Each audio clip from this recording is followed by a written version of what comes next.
You're not numb because you stopped caring. You're numb because your brain is protecting you from something you're not ready to see yet. Let me tell you what numbness actually is. It's not the absence of emotion. It's the presence of a wall so thick that feelings can't reach you anymore. You wake up, go through your day, interact with people, and somewhere in the back of your mind there's this quiet voice asking why nothing lands, why the good news feels flat, why the bad news barely registers, why you can watch something that should make you cry and feel absolutely nothing. You've convinced yourself this is just who you are now. That maybe you've outgrown emotions or burned through your capacity to feel, but here's what's really happening.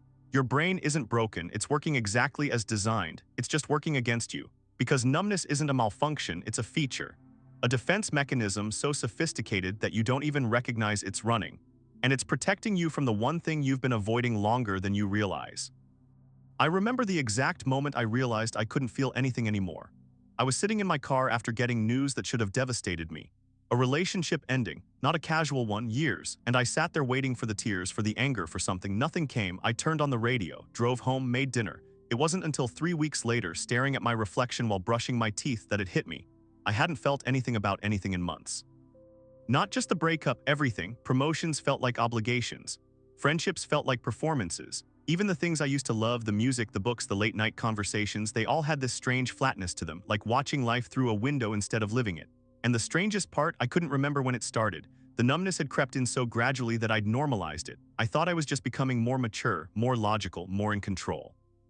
Here's what your psychology textbooks call it: emotional blunting, affective flattening, dissociative numbing. But those clinical terms miss something crucial. They make it sound passive, like emotions just faded away on their own. They didn't. Your brain made a calculated decision. Neuroscientist Bessel van der Kolk documented this in his trauma research. When your nervous system detects a threat it can't fight or escape, it has a third option: shutdown. Your prefrontal cortex, the part of your brain responsible for processing emotion, literally decreases its activity. Blood flow redirects. Neural pathways quiet down. It's the psychological equivalent of a circuit breaker flipping before the whole system overloads. And here's the part that nobody explains properly. This shutdown doesn't require a catastrophic event. It doesn't need capital T trauma. It just needs something unprocessed. Something you experienced but never fully metabolized. An emotion you couldn't afford to feel at the time, so you postponed it, and then postponed it again and again. Think about the last time you said "I'm fine" when you absolutely weren't. That moment, that's where it starts. You had a feeling, a real one, probably anger or grief or fear, and you made a split-second decision that expressing it wasn't safe or convenient or appropriate, so you swallowed it, stored it somewhere. Your body doesn't forget that. Dr. Gabor Mate's research on emotional suppression shows that unexpressed emotions don't dissolve, they accumulate. Each swallowed feeling adds to a backlog your nervous system has to manage.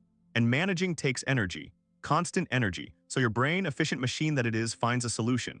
If feelings keep causing problems, if processing them takes too many resources, just turn down the volume on all of them, across the board. The problem is your brain can't selectively numb. You can't just mute the painful emotions and keep the good ones. It's all or nothing. So when you shut down your capacity to feel hurt, you also shut down your capacity to feel joy, peace, excitement, connection. Let me be specific about what unprocessed actually means, because this isn't about dramatic childhood trauma or obvious wounds. It's smaller, more insidious.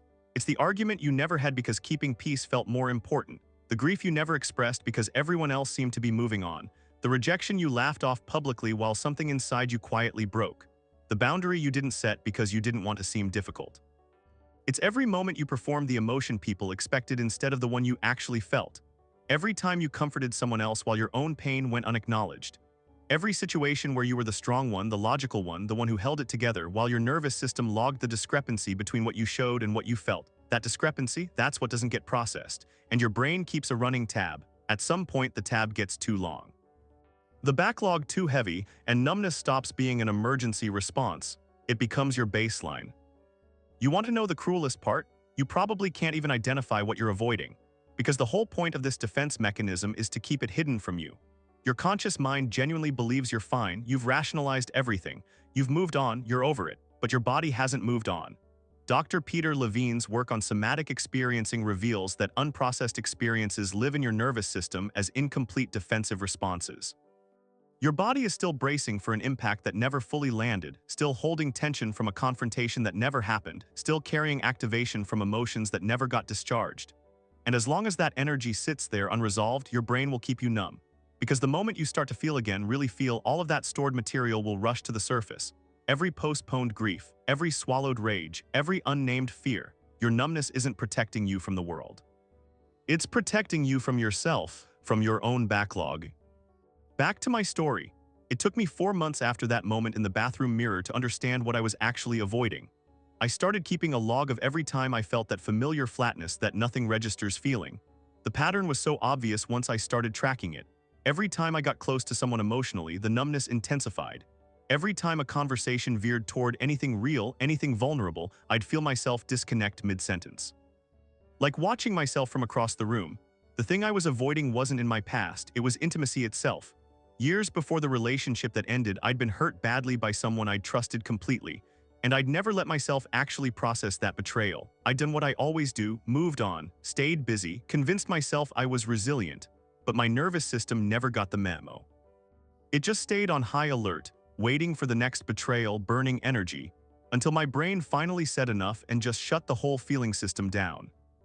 Here's the twist nobody talks about. The numbness isn't the problem. It's the solution your brain found to a problem you never solved. Which means fighting the numbness directly doesn't work. You can't force yourself to feel. You can't shame yourself out of emotional avoidance. You can't think your way past a nervous system response. What you can do is work backward. Find what's sitting in your backlog. The pattern recognition part of your brain already knows. It's the reason certain topics make you change the subject. Certain questions make you suddenly tired. Certain emotions in other people make you uncomfortable or irritated. Those reactions, they're breadcrumbs. They're pointing you toward the unprocessed material. Therapists call this titration, approaching the avoided experience in doses small enough that your nervous system can handle it without shutting down completely. You don't need to dive into the deep end. You just need to stop running from the shallow water. Start with the smallest acknowledgement. Name the thing you've been calling something else. The month I started doing this, the numbness didn't disappear, but something else happened. I started noticing gaps in it, moments where feeling would break through for just a second before the wall went back up. A line in a song that hit differently. A conversation where I felt present for 30 seconds before disconnecting. These weren't victories, they were data points, proof that the feelings were still there, just buried. And the more I stopped treating numbness as my enemy and started treating it as information, the more those gaps widened. I learned that emotional processing isn't a one-time event, it's a practice. A slow building of tolerance for your own internal experience. Some people need therapy for this. Some need somatic work, bodywork, movement practices that discharge stored tension. Some need to finally have the conversations they've been avoiding. There's no universal path, but there is a universal truth. Your numbness has been doing you a service. It kept you functional when feeling everything would have overwhelmed you. So if you're watching this and recognizing yourself, understand what you're actually dealing with. You're not broken, you're not beyond repair, you're defended, and defenses exist for reasons. The work isn't to break them down violently. It's to slowly, carefully communicate to your nervous system that it's safe to feel again, that you're capable of handling what's been waiting for you, that the backlog, as heavy as it is, won't destroy you if you process it in pieces. Start with one small thing. One emotion you've been calling by another name.